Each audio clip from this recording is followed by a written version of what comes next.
Hello students, myself Tina Arora, Biofaculty at PCCP Resonance, and today we'll be starting a new topic of our syllabus, that is reproduction.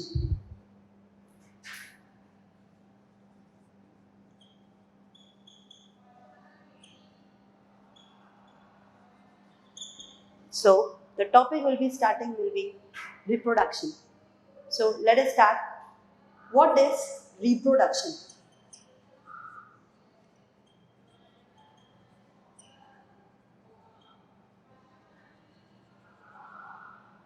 What is reproduction?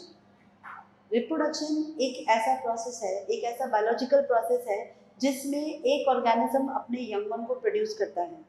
ठीक है, ये एक ऐसा process है जो कि continuously जो एक स्पीशीज के कंटिन्यूएशन के लिए रिस्पॉन्सिबल है।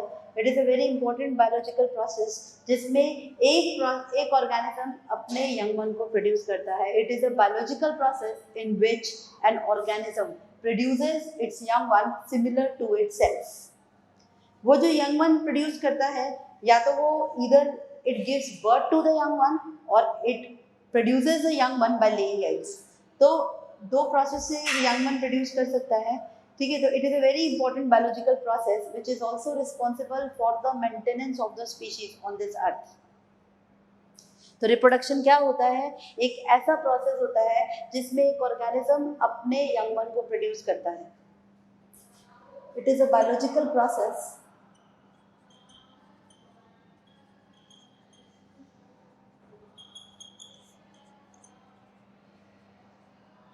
in which an organism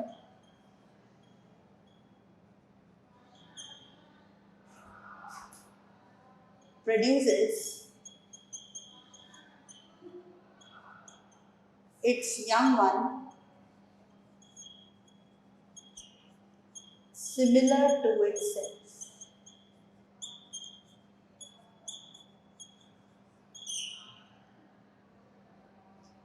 बिल्कुल सिंपल सी भाषा में अगर हम बात करें तो रिप्रोडक्शन एक ऐसा प्रोसेस है जिसमें एक ऑर्गेनिज्म अपनी संतान को, अपनी नई जनरेशन को प्रोड्यूस करता है। ठीक है, it is an very important process जिसमें which maintains continuity of species on this earth generation after generation. Now reproduction जो होता है it is of two types of reproduction.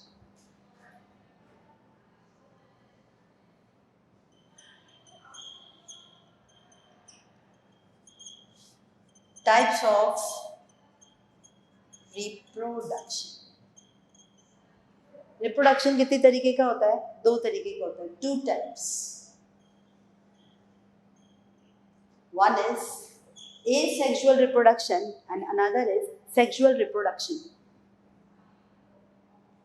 One is asexual reproduction और दूसरा कौन सा होता है? Sexual reproduction. Now let us talk about कि what are exactly asexual reproduction and sexual reproduction. जब हम बात करते हैं asexual reproduction तो इसमें only one parent is involved. एक parent involved होता है, only one parent is involved.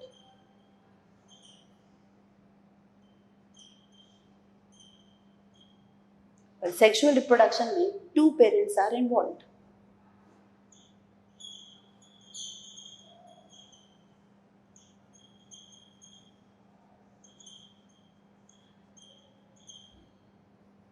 Asexual reproduction के अंदर सबसे इम्पोर्टेंट ना तो कोई गैमेट बनता है और ना ही फ्यूज होता है। गैमेट क्या होता है? एक ऐसी यूनिट होती है जिससे ऑर्गेनिज्म, एक ऐसा सेल, एक ऐसी यूनिट जिससे ऑर्गेनिज्म रिप्रोड्यूस करता है, उसे गैमेट कहते हैं। तो ना तो कोई गैमेट बनता है और ना ही फ्यूज होता है। No gamete formation and fusion takes place.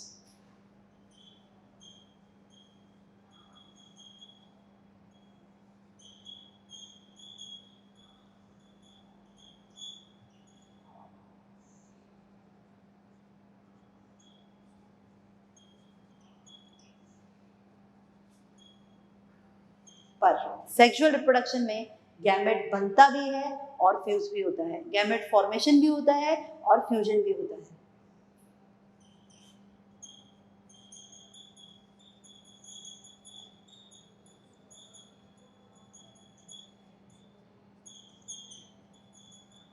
both gamete formation and fusion takes place. Now, another one of the most important point about the asexual reproduction, asexual reproडक्शन में जो प्रोजनी होती है वो बिल्कुल पेरेंट के सिमिलर होती है, पर जो सेक्सुअल रिप्रोडक्शन होता है उसमें कभी भी प्रोजनी या ऑफस्प्रिंग यानी संतान कभी भी पेरेंट के बिल्कुल एग्जैक्टली सिमिलर नहीं होती। ये बहुत इंपॉर्टेंट डिफरेंस है between the asexual reproduction and sexual reproduction. Asexual reproduction में जो प्रोजनी होती है, ऑफस्प्रिंग होती है, वो बिल्कुल पेरेंट के सिमिलर होती है, पर सेक्सुअल रिप्रोडक्शन में कभी भी प्रोजनी, ऑफस्प्रिंग यानी कि संतान कभी भी पेरेंट के सिमिलर नहीं होती। हम हमारे पेरेंट्स जैसे दिखते हैं पर हम बिल्कुल एग्जैक्टली अपने पेरेंट्स की तरह नहीं हैं। वी हैव कुछ ना कुछ डिफरेंस होता ही है, and that is the most important feature of sexual reproduction. तो हम यहाँ बात करते हैं, यहाँ जो प्रोजनी होती है वो बिल्कुल सिमिलर टू द पेरेंट होती है। प्रोजनी संतान बिल्कुल सिमिलर टू द पेरेंट होती है। Progeny is similar to the parent.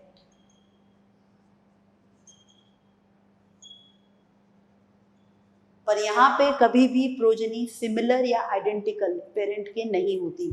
Progeny is not, संतान is not similar or identical to the parent.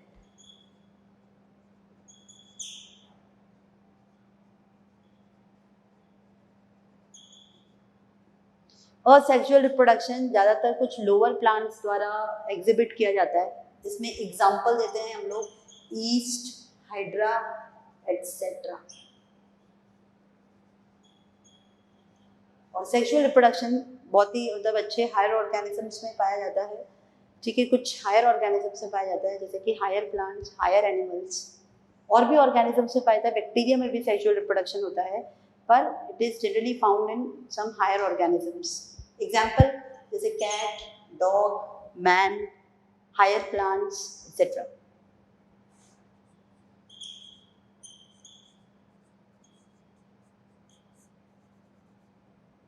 So to sum up, reproduction एक बहुत ही important process है जिसमें एक ऑर्गेनिज्म अपनी संतान को जन्म उत्पन्न करता है, प्रोड्यूस करता है।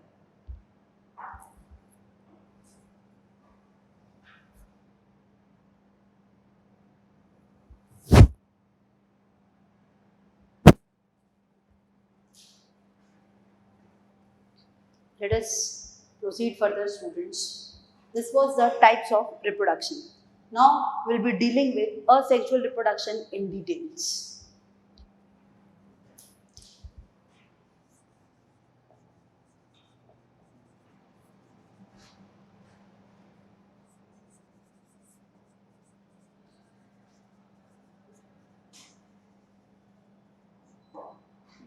असेक्सुअल रिप्रोडक्शन स्टूडेंट्स, जैसा मैंने आपको बताया, इसमें एक पेरेंट इन्वॉल्व होता है, इसमें ना ही गैमेट बनते हैं और ना ही फ्यूज होते हैं, और सबसे इम्पोर्टेंट इसमें जो प्रोजनी होती है या ऑफस्प्रिंग होता है बिल्कुल आइडेंटिकल टू द पेरेंट पाई जाती है।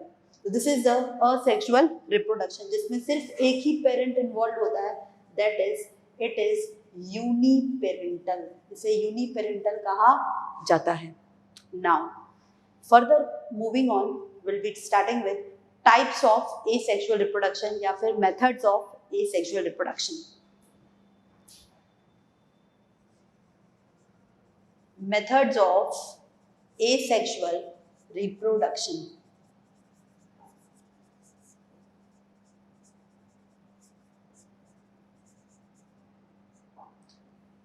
There are many methods of asexual reproduction. The first one is fission.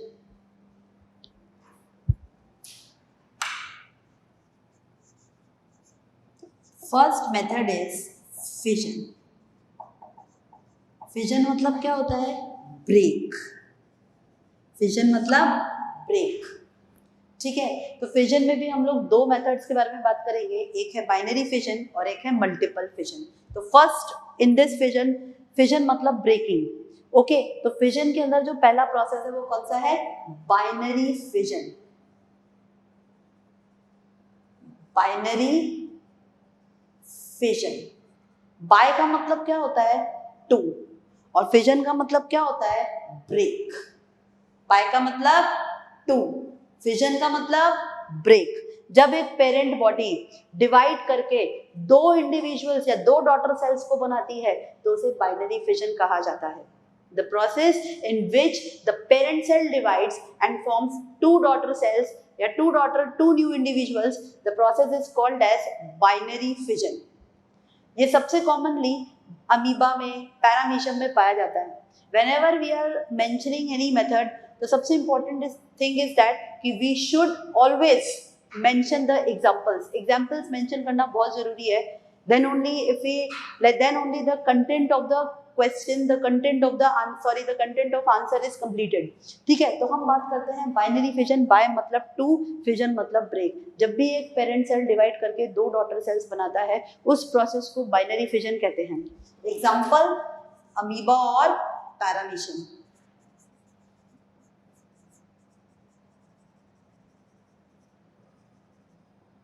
Amoeba और पैरामीशियम।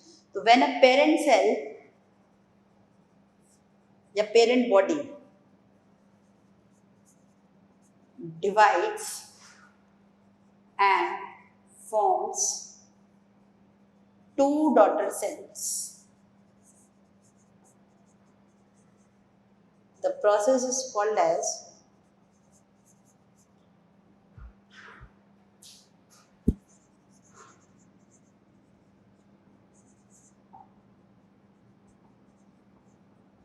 binary fission। कैसे होता है ये प्रोसेस, ये हम इसके बारे में बात करते हैं। जैसे this is an amoeba students,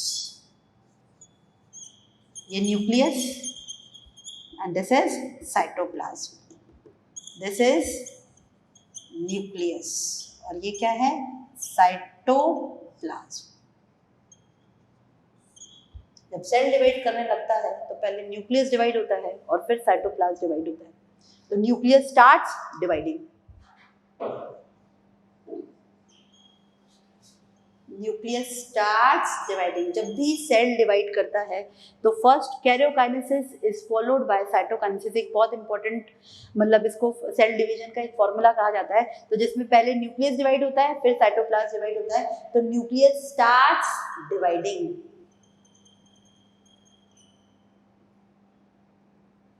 nucleus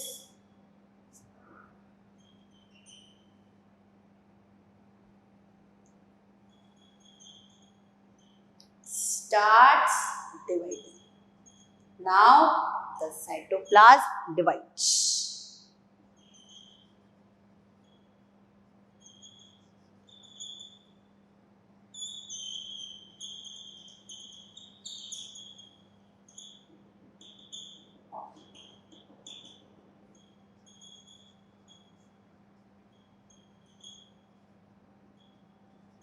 And eventually two daughter cells are formed.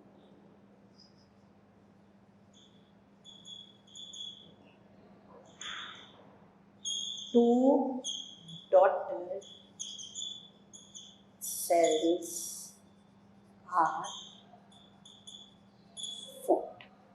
बहुत सारे स्टूडेंट्स की एक क्वेरी होती है कि मैम इसको डॉटर सेल्स ही क्यों कहते हैं? तो बायोलॉजी के अंदर जो टर्म्स होती हैं उसके अकॉर्डिंग, हमेशा बायोलॉजी की कुछ इंपॉर्टेंट टर्म्स होती है उसके अकॉर्डिंग ही हम लोगों को उसको मतलब आगे भी मेंशन करना होता है। तो हमेशा बायोलॉजी के अंदर डॉटर सेल्स ही होती है, कभी भी सन सेल्स नहीं होते।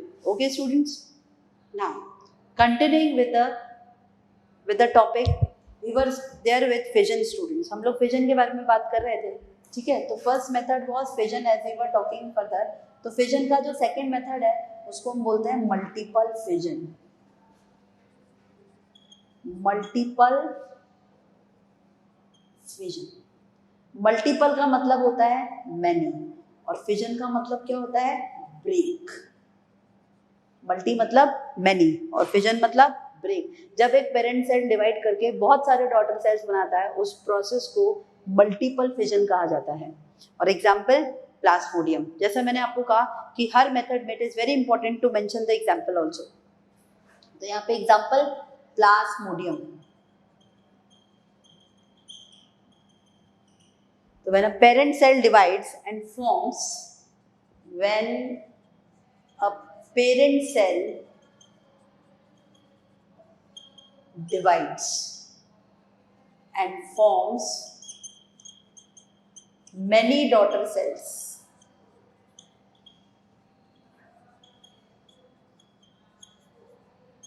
the process is called as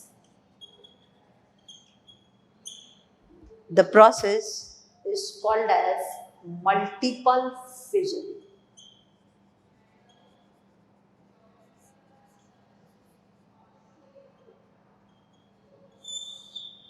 So let us see how it takes place.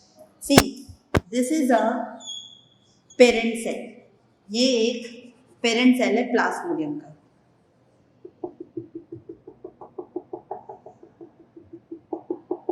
जिसमें इसको क्या बोलते हैं अगेन? न्यूक्लियस. और ये साइटोप्लाज्म.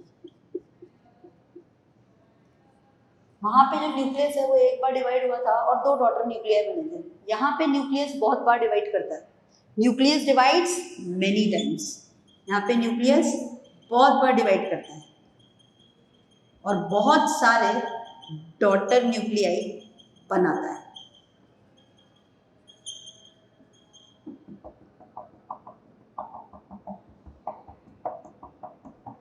तो न्यूक्लियस divides many times.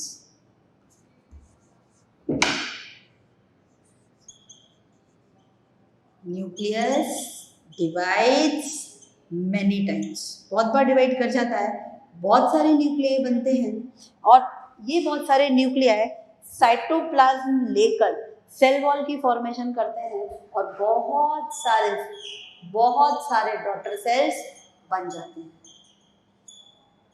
ये this is how many daughter cells are formed. और जब ये बहुत सारे डॉटर सेल्स बन जाते हैं तो ये पेरेंट बॉडी बर्स्ट कर जाती है और जहाँ भी डॉटर सेल्स को एक पर्टिकुलर एक अच्छा सबस्ट्रेटम मिलता है वहाँ पे जाके ये नए ऑर्गेनिज्म बनाती है. तो दिस पेरेंट बॉडी बर्स्ट.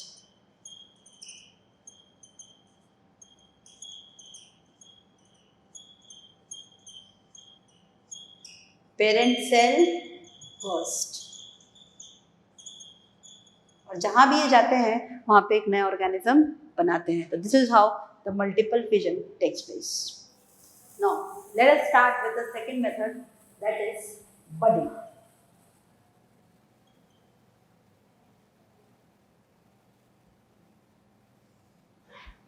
बड का मतलब क्या होता है? कली. बड मतलब कली. सो एक ऐसा प्रोसेस होता है जिसमें एक small outgrowth, small projection develop होता है पेरेंट बॉडी पे. कुछ टाइम पर वो पेरेंट बॉडी पे ही रहता है. Its attaches to the parent body for some time and then it detaches and forms a new organism. इसका बेस्ट एग्जांपल है हाइड्रा और ईस्ट.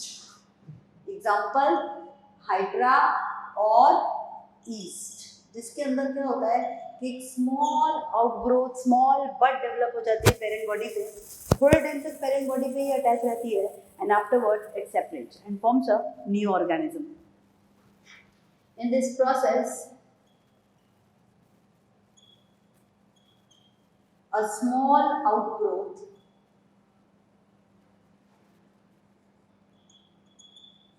called as bud. एक स्मॉल आउटग्रोथ डेवलप हो जाती है.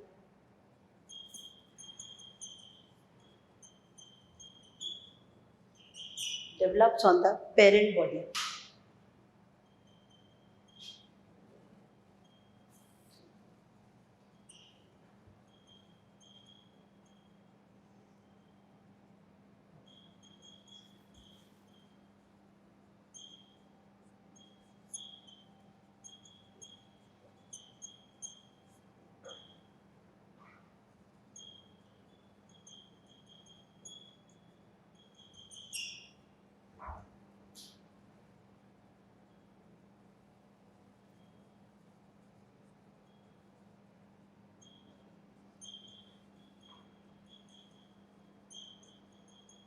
form a new organism. कैसे होती है अब हम उसके बारे में बात करते हैं. जैसे कि हाइड्रा है. We'll talk about budding in hydra. This is hydra. Okay, एक small projection protuberance ऐसा इस पर डेवलप होने लगता है. धीरे धीरे ये एक बड में कन्वर्ट हो जाता है या बड फॉर्म कर लेता है. ये बड थोड़े टाइम तक पेरेंट बॉडी पे अटैच रहती है एंड आफ्टरवर्ड्स इट सेपरेट्स. ये सेपरेट हो जाती है और जहाँ जाती है वहाँ पे एक नया ऑर्गेनिज्म बनाती है. Bud detaches and forms a new organism. This is budding in hydra.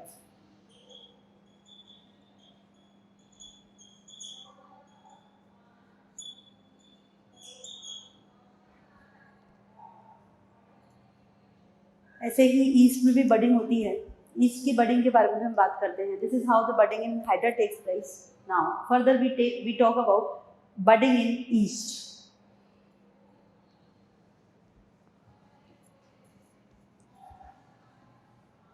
This is the east cell. This is the east cell. ये एक ईस्ट सेल है. अब इसमें भी क्या होता है, न्यूक्लियस डिवाइड होने लगता है, पर पहले एक प्रोजेक्शन डेवलप होगा and then nucleus starts dividing. एक प्रोजेक्शन डेवलप होता है and then nucleus starts dividing. इसमें एक अनइक्वल डिवीजन होगा और उसमें क्या होगा, छोटा पार्ट न्यूक्लियस का बड में रह जाता है और बड़ा पार्ट पेरेंट सेल में ही रह जाता है. Unequal division of nucleus takes place in which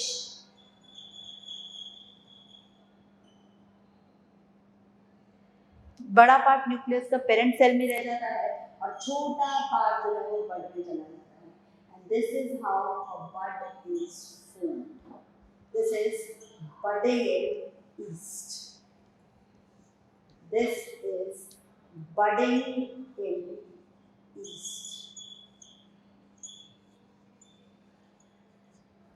और ऐसे ही फर्दर इसका न्यूक्लियस डिवाइड होता है और एक नई बड बनाता है और फिर इसका न्यूक्लियस डिवाइड करता है और एक नई बड बनाता है. This is how a chain of buds is formed. थोड़े टाइम पर तक ये पेरेंट बॉडी पे अटैच रहते हैं. जब इनकी सुटेबल कंडीशंस आती है they detaches from the parent body और जा जाते हैं वहाँ एक नया ऑर्गेनिज्म बनाते हैं. तो this is about budding in east.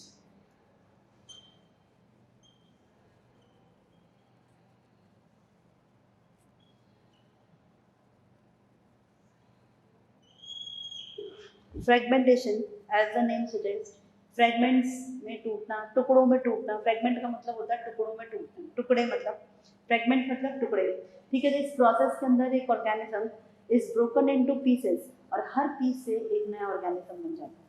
This is very commonly seen in some algae जैसे कि spirogyra. Example is spirogyra.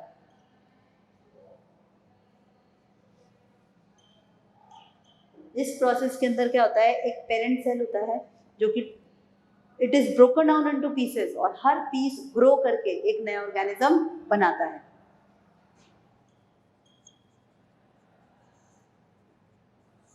In this process,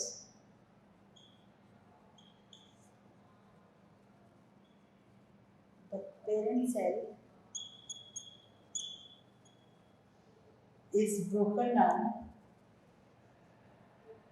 The parent cell's parent body is broken down into pieces.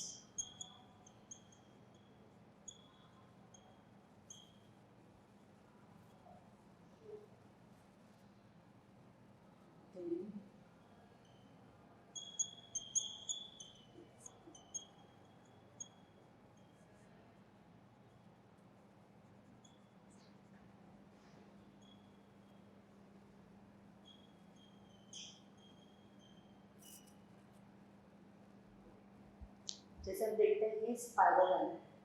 इस spirogyra की parent body है.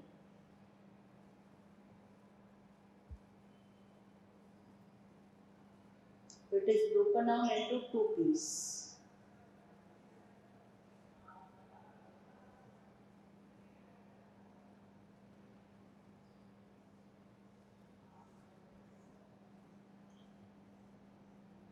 ये parent body है, it is broken down into 2 pieces और हर piece grow करके एक नया ऑर्गेनिज्म बनाता है. This is the segmentation process which takes place in Spirogyra. This is our third method of asexual reproduction. Now we'll be taking the next method of asexual reproduction, that is spore formation.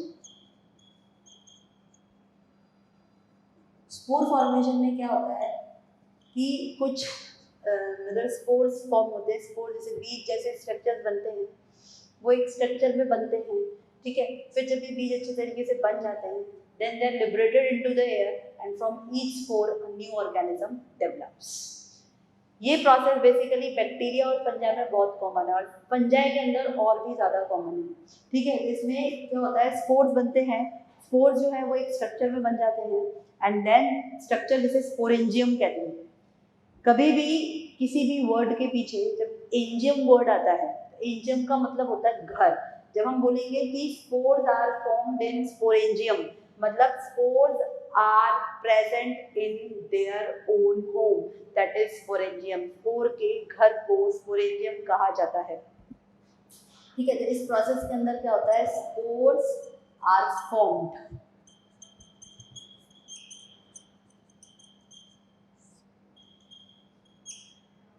इसका basic example जैसा मैंने आपको कहा, bacteria में भी पाया जाता है, अल्गी में भी पाया जाता है और फंजाई में भी पाया जाता है, पर सबसे ज्यादा commonly it is found in fungi.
ये एक ऐसा प्रोसेस होता है जिसमें स्पोर्स आर फॉर्म. जैसे कि हम बात करते हैं फंजाई की, तो फंजाई के अंदर fungi is made up of thread like structures जिसे हाइफे कहा जाता है, ठीक है. और at the tip of the hyphae, ठीक है, a structure is form which is called as sporangium, जिसके अंदर स्पोर्स प्रेजेंट होते हैं, जिसमें स्पोर्स बनते हैं. ये आपका स्पोरेंजियम. फर्दर जब ये अच्छी तरीके से सारे स्पोर्स बन जाते हैं, तो this structure, this sporangium burst, this sporangium burst. और जहाँ पे भी ये स्पोर्स जाते हैं वहाँ पे एक नया ऑर्गेनिज्म बनाते हैं. जैसा मैंने कहा कि it is more common in fungi, तो टू बी प्रिसाइज ये राइजोपस और म्यूकर दोनों फंजाई होते हैं जिसमें कॉमनली ये मेथड पाया जाता है. तो ये question it comes very often that which method of asexual reproduction is present in rhizopus. Rhizopus is a fungi जिसके अंदर स्पोर फॉर्मेशन से asexual reproduction पाया जाता है. So this is was the method of spore formation. Now coming on to the next method of asexual reproduction, we'll be talking. Okay, तो अब हम बात करते हैं further regeneration.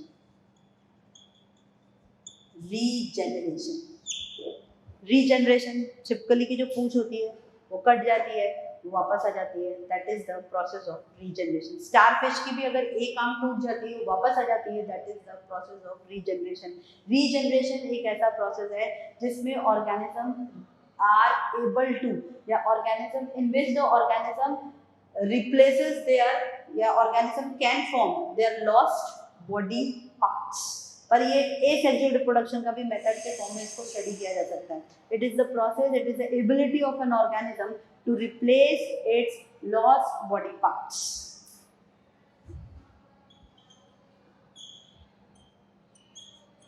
It is the ability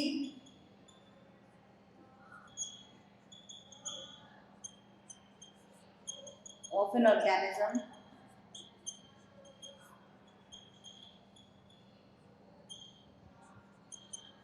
lost body parts.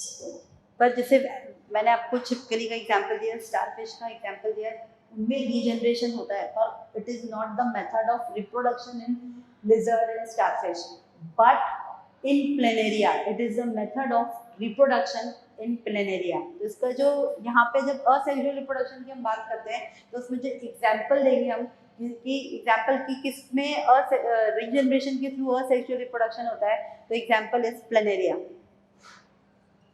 Example is planaria.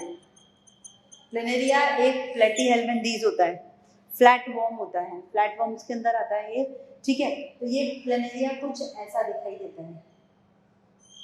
This is our planaria. Okay, अब हम planaria को मान लो ये 3 पार्ट्स में it is broken into 3 pieces, ठीक है.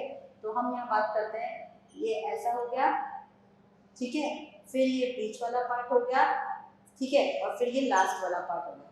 It is broken down into 3 pieces, ठीक है. अब इसके अंदर इतनी ट्रिमेंडस रीजनरेशन की कैपेसिटी प्रेजेंट है कि देखो आप ये ऊपर का जो पार्ट है ना, तो इससे पूरी रिमेनिंग बॉडी बन जाएगी.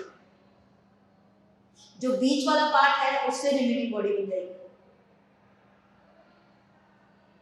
और जो लास्ट वाला पार्ट है उससे रिमेनिंग बॉडी बन जाएगी.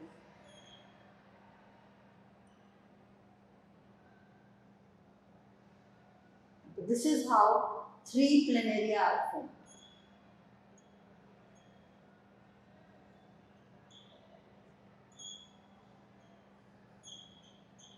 This is how the 3 planaria are formed. This is the method of asexual reproduction in planaria, जिसमें उसके हर पार्ट, हर ब्रोकन पीस से पूरी बॉडी जनरेट हो गई, and this is the process of regeneration.